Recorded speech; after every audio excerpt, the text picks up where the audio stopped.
Athletes on TV these days seem to be from another planet compared to their predecessors. Around 60% of Americans describe themselves as sports fans. And of the athletes we're watching, they're changing. Basketball players are taller, runners are faster, ice skaters more jumpy. You made it happen. Simply by watching athletes, you can change them.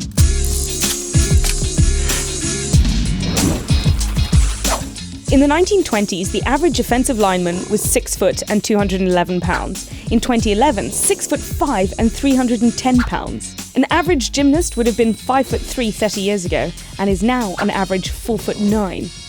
And in the 1950s, a basketball player would have been 6'4", and now on average is 6'7".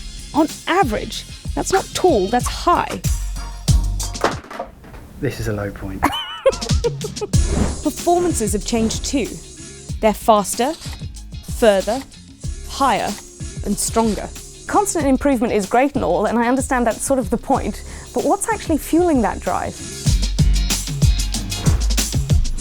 In 1 year in the US, there are 127,000 hours of sports to watch. But it wasn't always like this.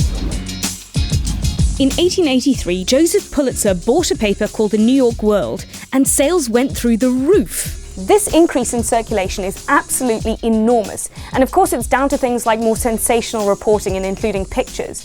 But importantly, this newspaper was the first to have a devoted sports department. The rise of modern sports is linked to working class leisure time.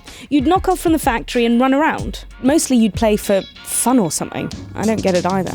And the expansion of print media was part of a huge change.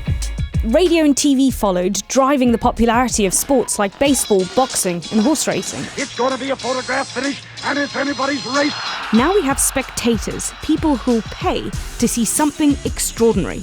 The sports media business is now a billion-dollar industry, so doing sports today has higher stakes.